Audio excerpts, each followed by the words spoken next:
El mundo es como un teatro donde se desarrolla nuestra vida. El teatro tiene un montón de partes, pero la parte central, la parte nuclear del teatro es el escenario. El escenario tiene una abertura adelante que es donde se produce esa interfase entre los actores y el público, y tiene atrás de todo un telón de fondo. Después tiene otro telón muy grande, algunos como el Teatro Colón pesan varias toneladas y se tienen que mover con mecanismos muy pesados.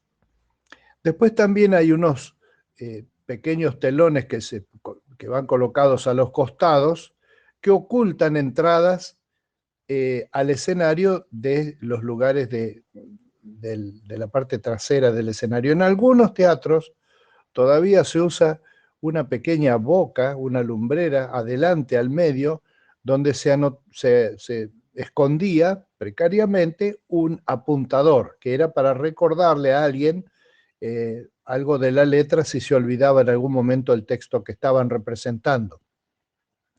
Los teloncitos de los costados que tapan esas entradas se llaman bambalinas. Y ahí entre bambalinas, el público no lo ve, pero entre bambalinas están los actores que están por entrar, están ayudantes que están haciendo diferentes funciones y están ahí justamente para hacer, facilitar la representación de la obra de teatro. Dicen que había uno en el teatro argentino de principios del siglo pasado, ocurrieron tantas cosas, era tan bueno ese teatro, y dicen que había uno de estos ayudantes que cuando indicaba la entrada de alguno le ponía la mano en la espalda y le decía, cuando yo te empujo vos entrás. Pero lo que hacía era, cuando le daba la entrada, lo empujaba fuerte y entonces hacían la entrada en escena, trastablillando y a fondo. Y entonces todos los compañeros del teatro se morían de risa. En la Biblia, el mundo es el teatro donde nosotros representamos nuestra vida.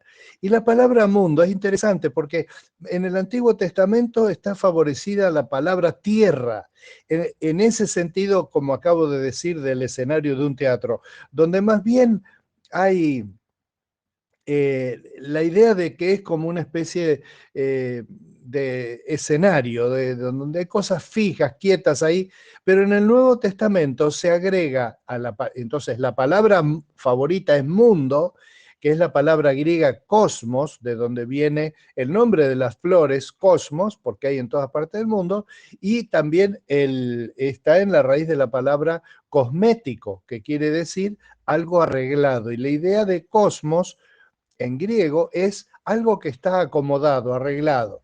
Sale el sol por este lado, se pone por aquel lado, la luna va creciendo y después va decreciendo, y las mareas se repiten con regularidad, y las aves emigran todos los años para la misma fecha, y los embarazos duran siempre más o menos 9 meses, y así el mundo es una cosa organizada.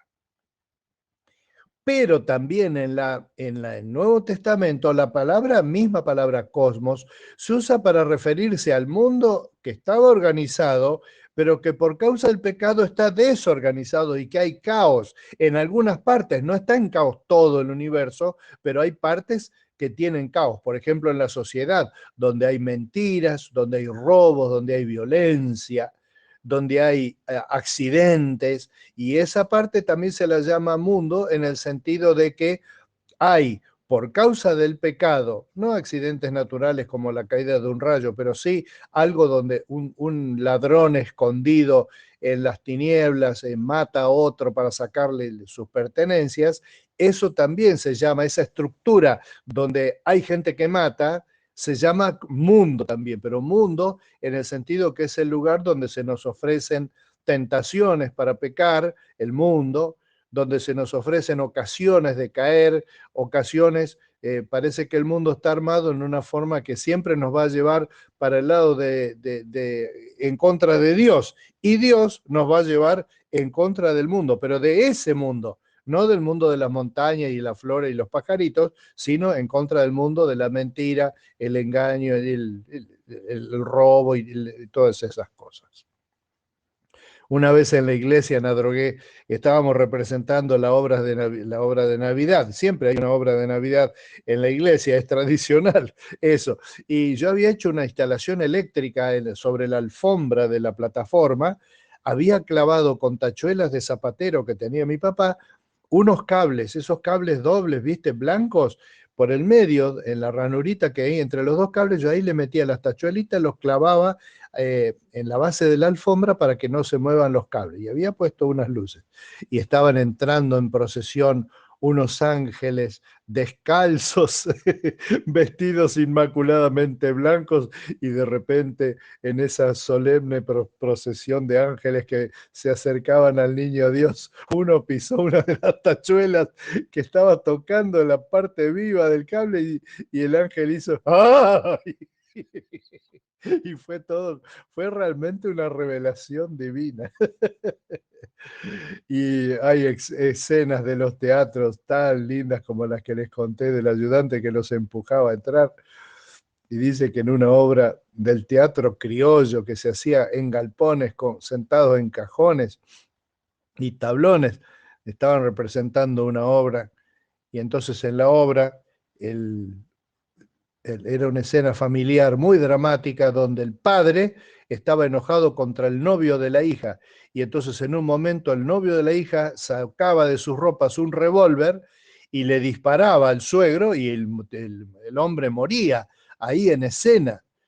Lo cierto es que cuando llegó el momento, obviamente tenía un arma con balas de salva, ¿no es cierto?, que hacen el estallido, pero no tienen bala. Y en el momento que él desenfunda el arma, era un momento muy dramático, él saca el revólver, el muchacho, lo apunta al suegro y apunta y le dispara y se siente ¡pic!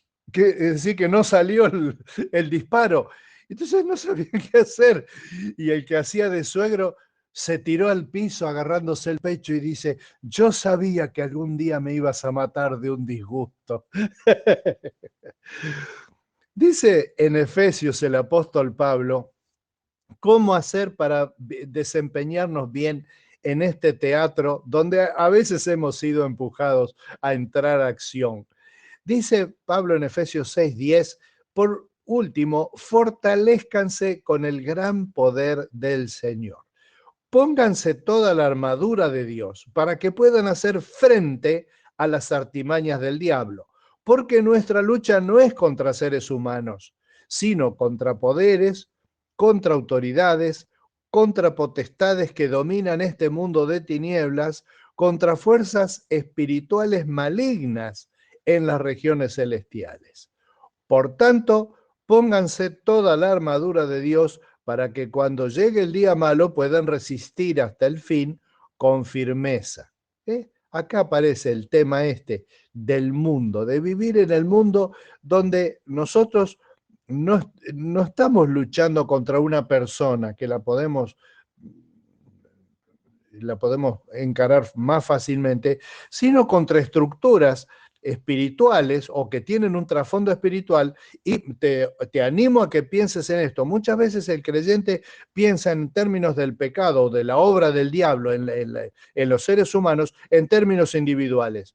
El endemoniado, la persona tentada, el individuo que es alentado a pecar por el diablo, el perdón de Dios sobre su pecado, pero no pensamos en el mundo. Y en el mundo hay estructuras como la trata de personas, el tema de la droga, el tema de la violencia institucional, el tema de los prejuicios. Hay infinidad de enemigos mundiales, están en todo el mundo y dominan este mundo, para el cual hay que estar preparado porque si no te comen los bichos. Termino con esta ilustración. ¿Podés entrelazar tus manos? Sí, poner los dedos uno en el medio del otro, así, la de las dos manos. Si te fijas en tus manos cómo han quedado, fíjate que arriba de todo tenés un pulgar. Puede ser el de la mano izquierda o el de la mano derecha. Bueno, ahora volvé a entrelazar tus manos, pero poniendo los dedos corriéndolos un dedo de la mano que estaba más abajo hacia arriba. Y vas a ver cómo te resulta incómodo entrelazar tus manos de esta forma, porque siempre vas a querer, y lo vas a hacer inconscientemente, entrelazar tus manos de la misma manera.